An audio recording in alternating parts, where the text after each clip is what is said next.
Hey, good morning, everyone. This is Scott Spatz, the president of Cooperative Systems, and today we're going to be talking about multi-factor authentication in this episode of Tech Tips from CoopSys. So multi-factor authentication, or MFA as it's called, we're going to talk about what it is, how it works, and why you should be using it wherever you can in both your business life and your personal life. We know that you and your team might find passwords somewhat annoying, never mind taking it to the next level by adding more complexities. And honestly, we get it. We understand it.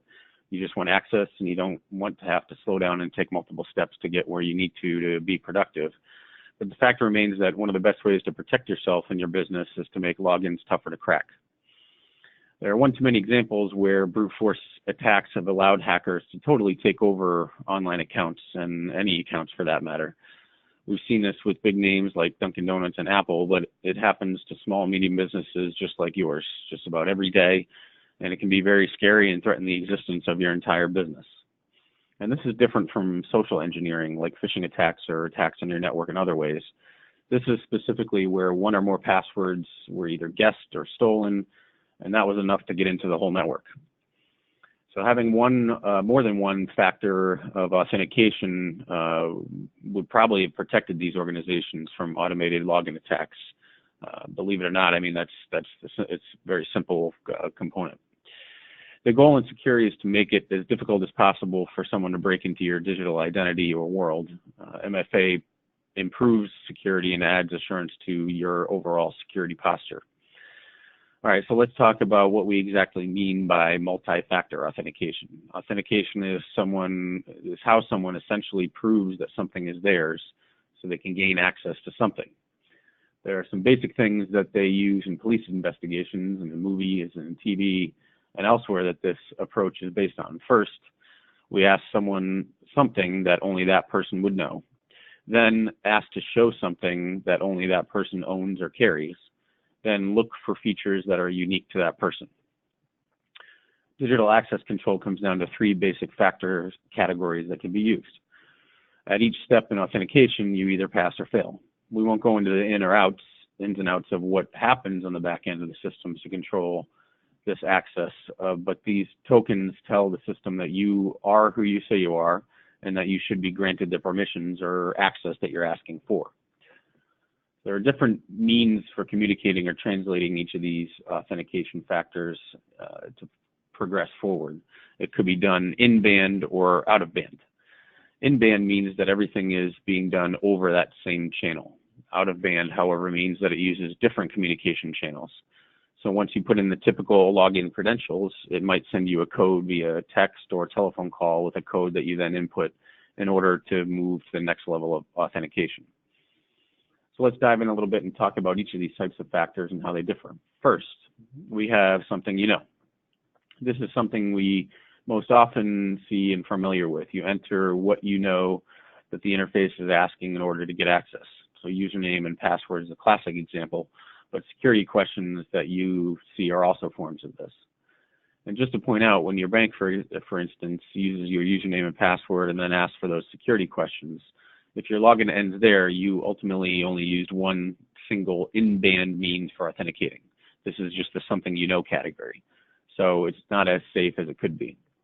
Unfortunately, many line of business softwares that we use day to day currently don't support, or at least don't offer yet, that second or third level of authentication. But where it is available, we'd certainly recommend that you use it. And because of this reality, and for many reasons, I can't stress enough how important it is to take precautions to keep your passwords and security questions protected. We have written a few pieces on our blog specific to this topic, which I'd encourage you to check out and learn some ways you can better manage your passwords, and certainly without compromising the security. Get rid of those sticky notes under your keyboard and on your notepad with all of them written out somewhere. Use a more secure method, like a password manager, or at least use an encrypted document if you have to keep them all in one place. Make sure they're unique, and meaning that not only should they have a mix of characters like letters and numbers, but also don't use the same password across multiple accounts. All right, so let's take a look at the second factor category here. This is something that you have. So when you get a verification code on your phone that you have to put into the computer where you're trying to authenticate, or a phone call or email with some PIN or code, These are all examples of something that you have that will complement something you already knew. There are a ton of MFA tools out there, like apps with ever-changing codes or hardware tokens you can provide to your employees. These are examples that would allow you to achieve this second layer of authentication on top of the credentials you memorize or store somewhere. And now we'll move on to the third level of authentication. This is something that you are. This is one that sounds like something from the future, or the retina or palm scanners at the doors of spaceships flying throughout space. But there are actually some ways that our current technologies are already achieving this and making it possible for us to employ this step in our authentication. Some examples are our fingerprint scanners on our phones, which can verify the unique patterns of our fingertips. And some of our smartphones also have eye scanners, which can identify unique eye color and fleck patterns of your eyes. Facial recognition is also a form of this something you are, and that already exists today. There are a ton of examples where multiple of the same communication channel are used to look like multi-factor authentication, but that's not the same as MFA. If you're required to use your password and special PIN to log into something, those are both something that you know, and not different types of factors that add complexity. Those extra security questions that your bank uses to verify your identity, that's all the same factor, if you will, of authentication. It's all still just pulling from what the something that you know category. Switching the mode of communication hugely improves the strength of security in a unique way. Some sites and programs are exploring using location data.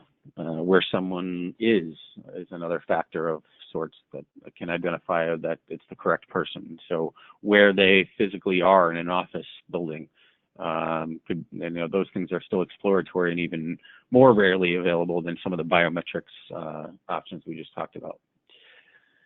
And some of you may have heard of single sign-on, or SSO. This is a way for businesses to let their users authenticate across multiple applications and sites by logging in just once.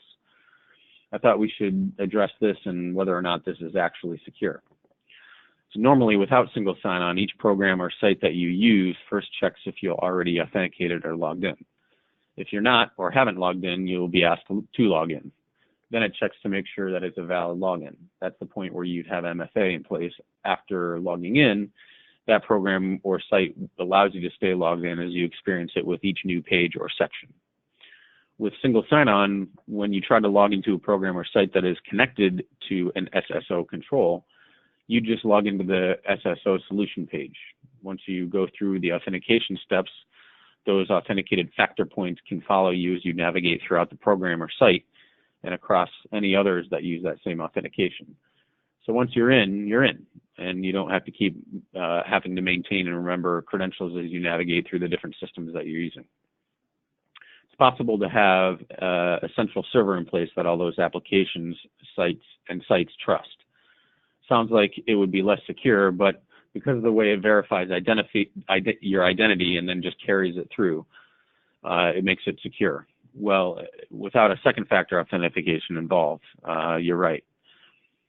Convenience should never be prioritized above security, knowing what we know, but any company using single sign-on should have a second layer of factor of authentication built into that, either the biometric or via something that you have method, like the token or unique temporary code. And that can add that extra layer of security. So single sign-on is great for simplifying the sign-on process and reduce password management and password reset issues, which obviously helps with productivity time, and you're not addressing lost password or password reset issues. However, those are the risks are obvious and security ones on top of the possibility if a user get into their account, they can't get into any accounts using SSO. So just to wrap things up, I should say this. No solution is completely unhackable, and that certainly includes MFA. There are a wealth of attack techniques that bypass authentication, thinking like phishing attacks, which we've written about and have had webinar topics about. If you open the door for someone by clicking a link or browsing to an insecure site, doesn't matter how strong your passwords are or authentication methods are, they're able to get in. So just this one way to protect yourself. Security has to be approached certainly from a holistic perspective and addressed in all different layers and perspectives in order to be effective. If you get a reset password email for a website and you didn't press any password reset or forgot password, it could certainly very well be a phishing attempt, and you should certainly be avoiding that. And also related to that, check to make sure the login pages match the site that you're looking to log into. Phishing can sometimes lead victims to fake login pages, so when you're entering your credentials, make sure it's the real website, and make sure it's the correct URL in the address bar of your browser. And it's possible for a hacker to get a hold of a secondary factor authentication as well, like a code you put in when you receive it by phone or email, to something you have factor. But they'd have to act fast because those are usually time sensitive and expire. But if they do get in, they're in, and they have all the access that you granted them. From in there, you can't stop them from changing the authentication phone numbers or emails for your account. And at that point, you'll be locked out, and they now have access going forward. So just got to be as careful as you can out there when you're entering these things in and making sure that you're on valid sites and it all looks normal as it did the last time you logged in.